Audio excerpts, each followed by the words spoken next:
فريق مش بيفوق غير لما يتضرب الأول. استقبلوا أول هدف في لحظات من الثقة الوهمية وتوهان الدفاع اللي بيتفرج، لكن فجأة الفريق بيولع، ضغط، سرعة، هجوم يرعب، وكأن حد داس على زرار التشغيل. لكن أنا مش جاي أتكلم عن الدفاع، لأن أقل مشجع برشلوني عارف المشكلة فين. إحنا هنتكلم عن اللي دايما ينقذوا الموقف ويمسحوا الغلطات ويرجعوا برشلونة تاني للماتش. في الفيديو ده هنفصص هجوم برشلونة قطعة قطعة، ونشوف نقط القوة الموجودة وكذلك نقط الضعف. مين فيهم بيصنع الفارق؟ مين تأثيره أقل؟ وهل الاعتماد على الهجوم بالشكل ده هيستمر لنهاية الموسم ولا فليك عنده رأي آخر؟ وقبل ما نبدأ يا كينج اشترك في قناة نمبر 10 وفعل الجرس عشان تكون أول واحد يوصلوا الفيديوهات الأسبوعية اللي هنعملها. أنا كريموفيتش ويلا بينا على الكامب نو. هجوم برشلونة تحت قيادة هانز فليك حقيقي مرعب، لكن المشكلة الحقيقية ان برشلونة في كل ماتش تقريبا بيتأخر بفرق هدف عن الخصم. فاكر كان في فترة لعبوا 4 ماتشات ورا بعض واستقبلوا الهدف الأول. الحاجة الوحيدة الكويسة ان عندهم قوة هجومية تخليهم دايما يرجعوا ينزلوا 1-0 وقبل الشوط الأول ما يخلص تلاقيها 4-1. لو انت متفرج محايد فده ممتع جدا ليك، انما لو انت مشجع برشلوني بجد انت بتجيلك جلطة كل ماتش، عمال تسأل نفسك هو ليه ما نعملش كده واحنا 0-0؟ ليه لازم نبلع جون الاول وبعدين نبدا نعمل كل ده؟ اللي مميز هجوم برشلونه ان الاهداف متقسمه على الكل. حتى السنه اللي فاتت كان كله بيسجل، الثلاثي الهجومي رافينيا ليفاندوسكي ويامال الثلاثه كانوا بيسجلوا وبيصنعوا. والسنه دي برشلونه اضطر يعتمد على لعيبه تانية. خلينا نبدا بفيران توريس. الراجل ده كان رهيب يا جماعه، سجل اهداف اكتر من الموسم اللي فات، وانا كنت شايف اصلا ان الموسم اللي فات كان موسم كبير قوي ليه، بس برضه هو لحد دلوقتي لعيب غير ثابت. اي مره ينفرد بالجون انت حرفيا بتدعي وحاطط ايدك على قلبك وتشوف هيسجل ولا لا، بس لما القرش ده يكون في يومه بيكون قاتل ومدمر قدام الجون. يا سلام، تحس انك بتتفرج على ديفيد فيا في عز مجده يا جدع. في ماتشات كل لمسه منه بتبقى هدف، ولو بيسجل بيبقى حرفيا مستحيل توقفه. تحركاته ممتازه، ضغطه من غير كرة كويس، تمركزه في معظم الاحيان صح. المشكله الوحيده هي الانهاء واللمسه الاخيره. في ماتشات يعني يعمل هاتريك قبل نهايه الشوط الاول، وفي ماتشات تانية يعمل هاتريك فرص ضايعه، واللي يجننك انه ساعات بيسجل الصعب جدا ويضيع السهل جدا، وده محبط بالنسبه لجمهور برشلونه اللي شايفين فيران توريس بيعاني من اللي ممكن نسميه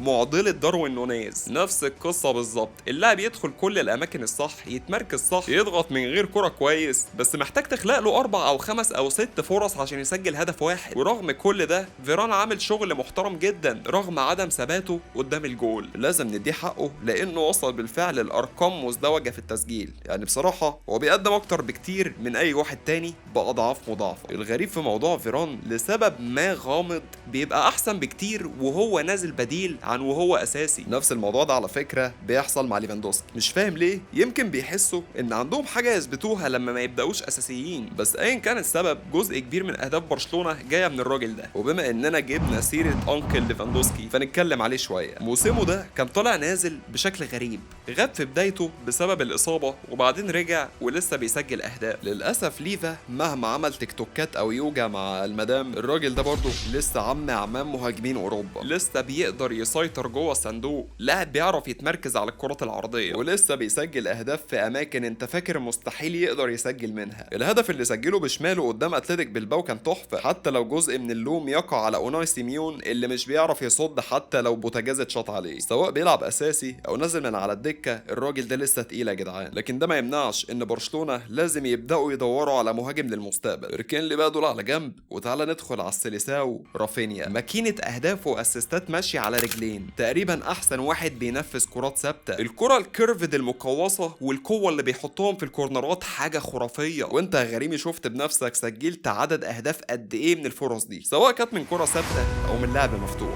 يعني فوق مستوى التقييم مش محتاج اتكلم عليه اكتر من كده، لان كلنا عارفين اهميته في الملعب واهميته في تشكيله هانز فليك. نروح للي راجع من الموت ماركوس راشفورد. الراجل ده اتجاب في صفقه رخيصه اعاره وكان عنده دافع كبير يثبت نفسه، وفعلا راشفورد نجح في ده، قدر يقدم اهداف واسيستات بشكل كبير جدا، خصوصا ان راشفورد اترمى في النار برضه يا جماعه. اتطلب منه يشيل مسؤوليه اكبر، لان يامال اتصاب في فتره وبعد كده رافينيا اتصاب في فتره وليفاندوسكي اتصاب في فتره. دلوقتي بقى وهو بيلعب جنب كل النجوم دول وهم جاهزين، باين انه يقدر يقدم اكتر. الفرص اللي بيخلقها كانت ممتازه، وهو بيقدم بروفايل مختلف تماما على الجناح الشمال، حاجه ما كانتش عند برشلونه قبل كده. وده كمان بيدي رافينيا حريه انه يلعب في المركز رقم 10، واللي واضح ان فليك عايز يكمل عليه. هو عايز يشوف اكتر من لاعب في المركز ده، خصوصا مع اصابه اولمو. وبما اننا بنتكلم عن صناع اللعب، فيرمين لوبيز الوحش هو اللاعب الوحيد غير رافينيا اللي بيقدم تهديد حقيقي. لاعب يقدر يعاقب الفرق بالجري في المساحات ورا الدفاع. هو ورافينيا من الكل اللي يقدروا يأثروا في الماتش من غير ما الكرة تبقى في رجليهم. فيرمين عنده اسلحه كتير، منها التسديد ومنها خلق الفرص. بصراحه انا كنت قلقان لما اولمو اتجاب، لاني شفت ان ممكن ده يعطل تطور فيرمين، بس اللي بنشوفه دلوقتي هو نموذج مثالي لصانع اللعب الهجومي الحديث. بيلعب وهو عنده زي ما بنقول جرينتا، ودافع وبيلعب بغل شويتين. اللي ناقصه بس انه يقدم اهداف واسيستات بشكل اكتر ثباتا، لان لما تكون لاعب هجومي في نظام هانزي فليك لازم تطلع ارقام، مش هتقف ورا ولا هتنظم اللعب وتهدي الريتم. لا باشا، انت معاك فليك، يعني عايزك قريب من المنطقه، عايزك تخلق حاجه في الهجوم، عايزك تساعد الفريق في التحولات، ودي اكتر حاجه فيرمين لوبيز مميز فيها. لكن اولمو متخصص اكتر في فك تكتلات الدفاع، انما فيرمين هو لعيب مساحات، لو في مساحه هيعاقبك بسرعته، بمباشرته،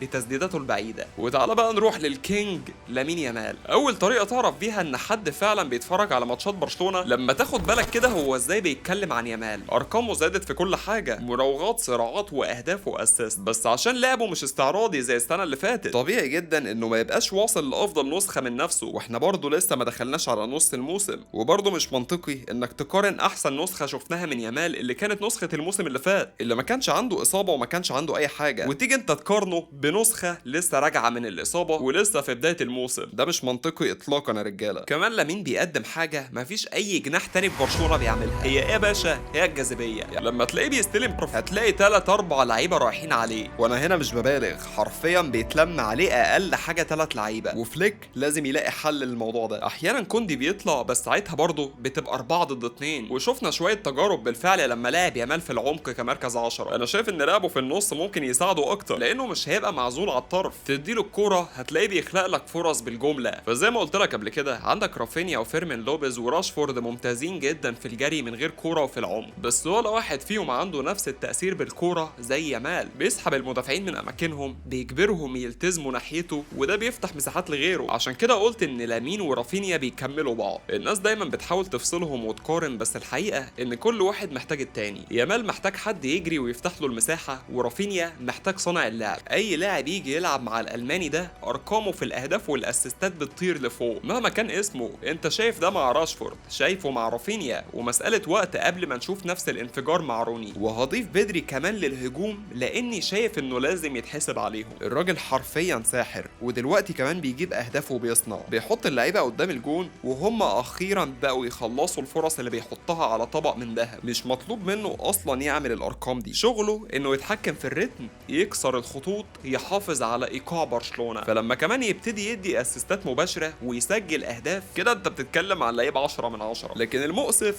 ان هو كمان اتصاب يا ملك. حاسس اننا بقالنا كتير ما شفناش برشلونه كامله وبايقاع ثابت، بس شراكته مع رافينيا ومع يامال قاتله جدا، خصوصا مع رافينيا، لان رافينيا بيعمل رانز عبقريه، وبدري بيلاقيه بتمريرات تحفه، كومبو رائع وقاتل، كره مباشره وجميله. مفيش حد في الملعب يعمل اللي بدري بيعمله. انا بحب ديكلان رايس وعندي احترام كبير لفيتينيا وجود بلينجهام، بس اللي بدري بيعمله مستوى تاني خالص يا رجاله. بيقود اللعب من ورا، في نفس الوقت يقدر يتقدم ويساعدك في المرحله الاخيره من الهجوم. وانا كمان حاسس ان لسه في مستوى تاني وسقف اعلى يقدر يوصل له لو كمل على نفس الطريق. الراجل عنده الجوده الكافيه اللي تخليه اسطوره في برشلونه. في النهايه يا غريمي، هجوم برشلونه خرافي، عمره ما كان المشكله. نظام فليك بيدي اللعيبه دي فرص بالجمله. اول ما يبطلوا يستقبلوا اهداف من الناحيه التانيه، برشلونه ساعتها هتبقى في وضع مهيمن، وده انا ما اتمناش ابدا انه يحصل بصراحه، لان وضعنا صعب لحد دلوقتي في الدوري، والفريق غير مستقر،